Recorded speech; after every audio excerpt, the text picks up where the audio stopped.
Just জীবনে একটা ভুল করছো, আমাকে বিয়ে করে ফেলছো, বিকজ আমি তোমার জন্য পারফেক্ট না। ফাইন, আমি এরকম ইমপারফেক্ট মানুষের সাথে থাকতে পারবো। I want divorce. আবার বলো। আমি ডিভোর্স চাই। আলহামদুলিল্লাহ, আল্লাহর ওয়াস্তে আমাকে মাফ করে কিন্তু বের হয়ে যা। ভাবা ভাবি সব শেষ।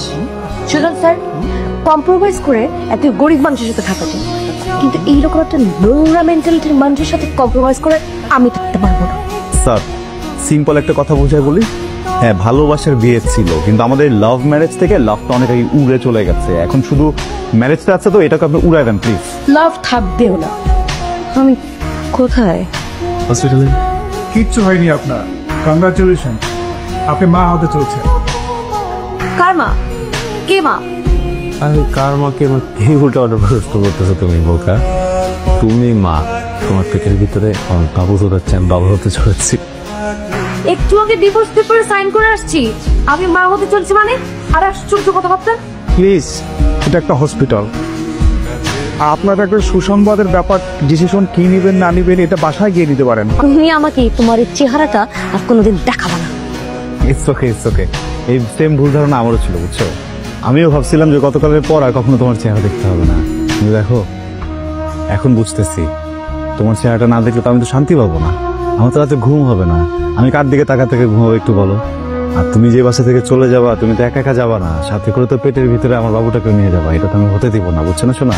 তুমি তোমার এই মুখ দিয়ে বলছিলে না আমাকে ডিভোর্স দিবা, এখন যদি তুমি তোমার মুখ দিয়ে আমাকে বলো যে তুমি একদম বদলায় যাবা, ভালো মানুষ হয়ে যাবা, তুমি তোমার এই জিব্বা দিয়ে পুরো বাসা যেটা ক্লিন করবা, তারপরেও আমি তোমার সাথে সংসার করতেছি না। দেখুন, আপনি তো ম্যারিড, আমরা চাইলেই আপনার অ্যাব্রেশনটা করতেই পারি, কিন্তু এখানে আইনি কিছু জটিলতা আছে। ইভেন আপনার অভিভাবক আর আপনার হাজবেন্ডকেও প্রয়োজন আছে, তার পারমিশন ছাড়া আমরা আপনার অ্যাব্রেশনটা করতে পারবো। আপনি সিয়াম সাহেবের ওয়াইফ বলছেন? এখন সে আমার হাজবেন্ড না। তারপর বলুন, ফোন করেছেন কেন? জি, উনি একটা অভিযোগ জানাইছে আপনি নাকি ওনার বাচ্চা অ্যাবর্শন করতে যাচ্ছেন।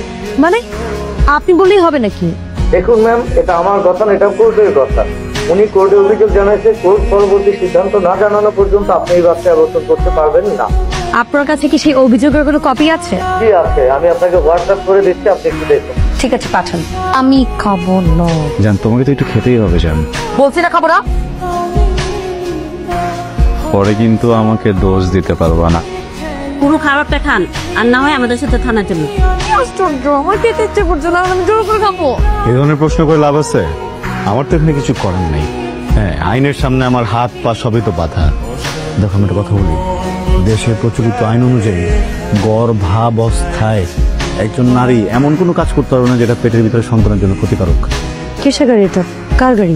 তোমার গাড়ি না, মানে বাবু হওয়া পর্যন্ত এটা তোমার গাড়ি, বুঝছো? মাসিক চুক্তি নিয়ে পেয়েছে। প্রেগনেন্সি প্লাস 4 মান্থ অনেক বেশি রিস্কি, বিশেষ করে রিক্সায় ওঠা। রিক্সা তো ওঠাই যাবে না, এটা বাচ্চাটা তোমার অনেক ঝামেলা, বুঝছো? দুজনই ঝালমুড়ি হয়ে যাওয়া।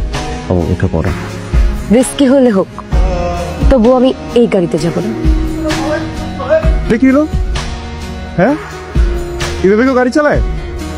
আস্তে আস্তে যাও মিয়া।